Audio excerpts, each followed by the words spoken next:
2022 was a really interesting year for games. There was never a shortage of things to play. But here's my favorite games that I played from 2022. Number 11, Immortality. I know this is supposed to be a top 10 list, but I had to sneak Immortality on as a special mention because it was just extremely unique and very spooky. It's a game where the medium is reviewing footage, not graphics, no CG, just pure footage, and it's just really well acted. The stories are quite unnerving, and going in blind and figuring out just how the gameplay works was an unforgettable, spooky experience. Number 10, Somerville. Coming from the people behind my all-time favorites Limbo and Inside, my expectations were pretty high for Somerville. And no, it didn't quite deliver, but it still has a phenomenal visual style and some truly remarkable moments. It's as if Somerville is a total misfire, but you can see the snippets of an amazing game that it could have been. Number 9, Wordle. Wordle didn't technically come out in 2022, but it was the year it blew up. I think the fad is over now, but for a good while, it seemed like everybody on the earth was playing Wordle. My entire family was playing it, even my mom. Truly was a simple idea that captured everybody, and it really had its Pokemon Go moment. Truly the universal power of games. Number 8, Tinykin. Tinykin is one of those cozy games that's not frustrating or hard, you don't really die, but it's just a delight to play and to explore. I love big 3D platformers, and they are a very rare breed. And Tinykin definitely scratches that 3D Mario itch with a good dose of Pikmin, which is right up my alley. And there's something about being the size of a little tiny insect and exploring a giant home, it's just really cool. Number 7, Vampire Survivor. Vampire Survivor was quite a surprise for me. I had never even really heard of it until I downloaded it on Game Pass and fell in love with it. The retro music, the pixel graphics, the fun ideas, it's just a blast. And I can't believe the entire game is only played with the analog stick. And yet the action is so incredibly wild. It's awesome. It's one of those roguelites that works for me. I'll definitely be playing this for a long time. Number 6, Sonic Frontiers. Sonic Frontiers is a little undercooked and has a little bit of jank, but this is the next generation of 3D Sonic, and it's really awesome. Running extremely fast through a big open world as Sonic, flying through the air and grinding through rails high in the sky. It's just a lot of brain turn-off platforming fun.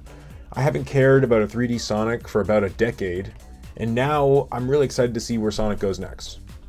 Number 5, Teenage Mutant Ninja Turtles, Shredder's Revenge. Shredder's Revenge is everything it promises to be. A spiritual sequel and upgrade to the Ninja Turtles beat-em-ups we all loved as kids. Both a really awesome new beat-em-up with great pixel graphics and music, but also a big rush of nostalgia. I feel like 10 years from now, 20 years, even 30 or 40 years from now, if I live that long, I'll still want to pick up and play Shredder's Revenge. Number 4, Kirby and the Forgotten Land. After 30 years and many cancelled attempts, Kirby finally makes his foray into a full 3D adventure, and HAL Laboratories and Nintendo stuck the landing beautifully. I love 3D platformers, and Forgotten Land takes the fixed camera perspective approach and focuses more on the combat, exploration, and sheer variety. The music and presentation is wonderful, and I appreciate the lengthy endgame, secrets, the cool hub town with lots to do, and the gauntlet. Bursting with Super Mario Galaxy-like creativity, Kirby and the Forgotten Land is the best Kirby ever. Number 3, Bayonetta 3. Bayonetta 3 mixes character platform action games with massive kaiju demon battles, and expands the action genre to insane new heights. A huge variety of weapons, mobility options, and controllable giant demons gives the player a ton of agency over how they want to play, and lets them truly be creative in their fighting style. I don't know if the video game world has really realized it yet, but Bayonetta 3 is truly one of the best action games ever. Number 2, Splatoon 3. Splatoon 3 is the best online multiplayer game Nintendo has ever made, and one of the best shooters ever, full stop. Everything from the style, to the colorful city and community features, gives this world of Splatoon a sense of place unlike any other game.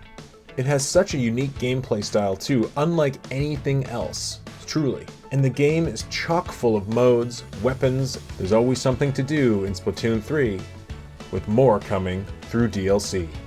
Rhyme intended. Not to mention, it's my most played Switch game of the entire year, and the game I played online with friends the most. It's the only online shooter I actively wreck people at. I just love it. Number 1, Elden Ring. What can I say about Elden Ring that hasn't already been said? I'm not really a fan of Soulsborne games, and I didn't really have any fun playing Elden Ring. I was always anxious, I was tense, nervous, frustrated. I actually consider Elden Ring a horror game, because I was scared. But I love horror games, and I love being scared. And Elden Ring is the most magnificently oppressive medieval horror adventure ever. It pushes open world gaming into a new generation with the size, level of detail, enemy variety, phenomenal art style, and well done side quests. Overcoming giant, scary enemies is well worth the pain of the continued deaths you took to get there. One of the biggest, grandest, most spectacular games of our time. Thank you for checking out Nintendo Bros Podcast Game of the Year 2022. Please like, comment, subscribe, favorite us, and check us out. We podcast all the time, we talk about games, and we love video games. So, thanks for joining us, and have a great time.